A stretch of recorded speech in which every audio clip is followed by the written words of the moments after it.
Super Earth, Ministry of Truth. Please observe the following patriotic service announcement. It's fucking Starship Troopers. This is so good. It's about time I dropped my Helldivers 2 review. See what I did there? So, you know, it's about time I dropped my Helldivers 2 review. It's something that I've not been putting it off, but I'm glad that I kind of delayed it because there's been some issues going on with the community and the devs, and I kind of want to talk about that. But let's start with my initial thoughts of the game. Overall, Helldivers 2, in my opinion, is probably one of the best games to come out in the last, I'd say 5-6 years. It's definitely up there. I mean, I don't know if I would quite go 10, but definitely within like the last 5 or 6 years, it's up there, right? And so why is it so great? What makes the game great? And to me, what makes it great is a combination of a few things. The gameplay itself is awesome. Like the loop, the gameplay loop, very, very good. It's fun. You drop in, you kill a bunch of robots, aliens, or bugs, you get weapons, you get these orbital strikes, you get all these cool things, right? And to me, that's fun, right? You have something to work toward. Not only that, but the armor. You have all these different armors. They give you a lot of variety in terms of what exactly you're going to be unlocking in terms of the actual, you know, loop itself. It's fun to me. The other thing, though, too, is that the actual movement is excellent. So gameplay itself, from the gameplay loop to the movement, is amazing. Sprinting feels good. The diving feels great. And the gunplay is phenomenal. At first, I thought maybe it was a little clunky. But then I realized, oh, okay, cool. So they actually kind of made it, you know, like with the weapon sway. And it's like, it's kind of technical, really. Like, you know, the weapon sway, the ergonomics, how quick you could actually pull your weapon up, get down sight, and shoot something. It's really cool. It's really, really, really cool to me. I thought it was unique, and I thought it was done very well, right? So again, the game does great things very well. On top of that, even the healing system. It's forgiving, can be a little clunky sometimes getting the stim, but once you get it though, once you master the movement patterns, you're doing great, right? You're not gonna have any problems. And again, that is a testament to how good the actual game flow is. Even going to the driving, surprisingly technical. Calling in stratagems, really smooth, really fun. I love the, you know, having to hit the arrow to actually type it in and then send the stuff. It's a good time. And I think it was done very, very well, right? The next thing too is the graphics, right? So the actual graphics are nothing to really celebrate, but they get the job done. I play on performance mode on Xbox Series X. If you guys play on a resolution mode on your console, maybe you might have a different experience, but for me, the graphics are, you know, they're okay, right?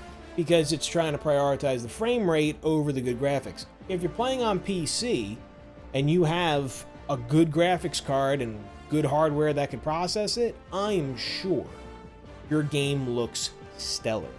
And I've seen some really good videos come out of it. And that's everything from like the camera shakes and the light bloom and all that. The graphics themselves are, you know, I mean, the actual textures aren't, again, anything great, but the actual graphics work exceedingly well. The bloom, the explosions, anything that glows, the muzzle flash from your weapon, done so well. I love it. I think it looks so good. And that's, again, they focused on these little things that makes the game. It makes the experience, you know what I mean? Because they're the most used things in the game, right? Everything from the stratagems, like the orbital strikes and the bombs, that's the most used thing in the game. The lasers, most used things in the game. The guns, right? The muzzle flash, most used things in the game. They look great. you know? Whereas, like, the armor, dude, who's checking out your armor? You know, your high fidelity armor in the middle of combat? Nobody. Nobody's looking at that. You're not even looking at that. I wore a white helmet just so I could keep track of where my guy was, you know, when I first started. It's good. I think that's a great aspect. The co-op play, seamless.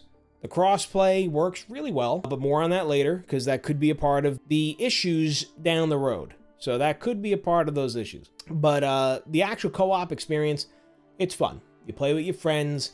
Everybody's got their own stratagems. Everybody's throwing in things separately. Friendly fire is awesome. I love it. Why? It makes the game a little bit more hard. Like now it's like you gotta think twice before you're in the line of fire. Even your turrets kill you. And that happens way more often than, you know, I'd like to admit, but it does happen, you know? Especially the blowback from the rocket sentry, you know, like you're standing right there.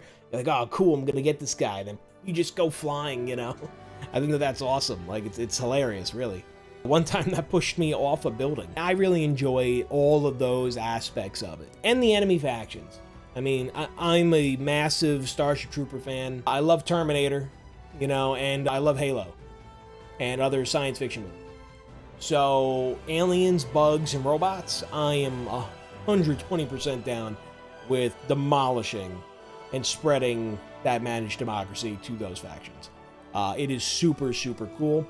And I love the role play, you know, everything from the Liberty, which I have my Liberty right here, right? I have my coffee.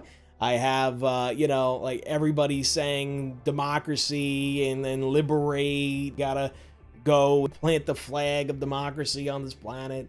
It's just funny. If you go on Etsy and you look up Helldivers stuff, there's mugs, there's cups, there's custom shirts. It's fun. I even wanted to buy a Helldivers cosplay. And even like the music, there's this guy that made Helldiver music. I don't know if it's AI generated. I don't know if he did it himself, but like it sounds great. The community behind the game is probably the strongest feature of the game. Everybody is really like connected, and that's a cool thing. I haven't seen that in a long time. So hats off to Arrowhead. Was obviously a big key player in that, but hats off to you guys. You know, especially me. I'm a small channel, and I mean, I've had nothing but good interactions with all you guys, which is great. And you've shown me so much love and support. Like, I'm literally, like, I can't believe how much support you guys have shown me. You know, and I appreciate it, you know, honestly, from the bottom of my heart. Those are some of the best things about the game. Some of the issues. So, I would say it's the second week of October here, third week of October. And a couple weeks back, I would say, the last time I fought automatons, I was lagging. I was lagging so bad. It actually got so bad that it kicked me and all my friends out of the game, brought us back in, again, stuttered, lagged, froze, kicked us all out, put us all back in. And I'm just like, look, I don't know if it's a graphical glitch. I don't know if it was a networking glitch. But basically, anytime we tried to fight the bots, we froze, and then we got booted from the game. So, what's up with that? Why? Why is that happening? Right? And so that's where I'm at with that. So, I would say that is my biggest critique right now, is the actual performance of the game, which I know I was just praising it, that it's smooth and everything. That's the thing. It's smooth when it works. When it doesn't work, it's not good anymore. You know, and I think that Into the Unjust brought in a lot of new issues, right? So they introduced the cave systems. Okay, cool, got it. You introduced these large flying dragon roaches. Okay, totally get it. Burrowing enemies that just constantly burrow under the ground. Totally get it. Maybe it's causing problems. I wouldn't be surprised. To be honest with you, I would not be surprised. Code in video games breaks. I'm a 3D animator. I've been a part of video game projects. I've been a part of movie projects. I've been a part of all sorts of different projects. Coding breaks totally get it. But we have to fix it. Now, Arrowhead CEO, he's said some interesting things. And I'm not going to quote the actual interview, like word for word or any of that. But from basically what I gathered, he's kind of talking about how, well, you know, like the technical team, like that's one team, and then the content team, that's another team.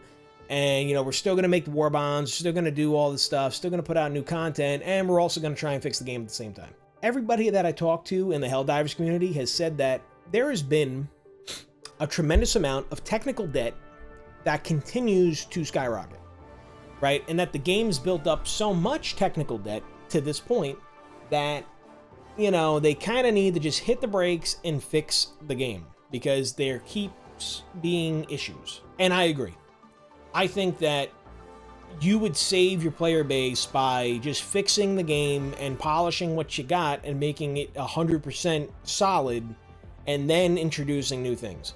Because otherwise, you're going to keep introducing new things, just like the bugs that burrow, right? That end up breaking the code of your game, that then you have to tell people, hey, don't fight the bugs, go fight something else. And then we go and fight that other thing, and it completely crashes, freezes our game, and kicks us all out. Not cool. Not cool, Arrowhead. Also, too, in terms of how they figure things out, right? So I've learned that balancing weapons and all that, and enemies, seems to be they look at statistics. So instead of really playing the game and feeling it out, they'll say, oh, it looks like everybody uses this one weapon. That must mean that the weapon is overpowered. Let's just nerf it and force everybody to use something else. That's not how you do that. That's how you piss off a lot of people. You know what I mean? That's how you piss off a lot of people. So it seems like their decision making is based on data and not so much based on actual gameplay. And that also goes into another point, that they apparently don't play in the higher difficulties. So, Super Helldive, difficulty 10. It's the hardest difficulty. To be honest with you, I think it could be a lot harder. You know, I started doing Helldive, level 6 and 7 when I first started the game. Went in with a Constitution. You guys could watch that in my first video. I didn't do great, but I didn't do bad either. Now that I'm really grounded in the game, it seems that Super Helldives is like a hit or miss. Sometimes it's complete pandemonium and chaos. Other times, it's kind of a snooze fest. So I think that misflow of gameplay is really kind of like, you know, it's a detriment to the game. You know, and I think that they need to refine that a bit because it's just not, it's not great. All in all, though, I want to see the game do better. I can tell that a lot of players are kind of leaving the game and they don't really care about it right now. I get it. You know, I've seen my views go down, and I'm a small channel. But I've seen other channels' views go down. And, you know, not only that, but I've heard from players directly, they don't want to play the game anymore. Or at least not right now. In the current state of things, they don't want to do that. And I completely understand. I'm not a Helldivers channel, right? We play a bunch of different games here. I'm going to be playing even more, right? And so I would love to see Helldivers to get revamped, or not even revamped, but just like, you know, polish it up a little bit, bring it back to that really solid gameplay. I know that the Xbox launch kind of sends some ripples, but you know what? Let's get it all under control, and let's start playing the game and having fun again. In any case, I do think that there are way more positives to Helldivers 2 than negatives. I think that, yeah, the game company, right, Arrowhead, could do a little bit better, but I don't think that they're doing a bad job. And I definitely am excited to see what new things they add to the game, because it is a fun game. And it is a complete experience. It is. And that's something that's rare in a game. They do have the Warbonds, but everything is 100% fair. You gotta earn everything that you got. Even if you go and you drop money on the game and you unlock the Warbonds, you still gotta play to unlock all the weapons. To me, that's something that really, really is missing from a lot of content. you know? But anyway, guys, let me know, what is your opinion on the current situation with Helldivers 2? Are you happy about it? Are you not happy about it? Are you accepting of their excuses, or are you critical of their excuses? This isn't an invitation to, you know, attack anybody or anything like that, but let's just have a conversation about it. Also, too, keep me in the loop. I'm just kind of like happily waiting, you know, ready to play. So, in any case, I love you all. Thank you, thank you, thank you. This is awesome. You know, and let's do this again sometime, huh? Peace out, Helldivers. Bye-bye.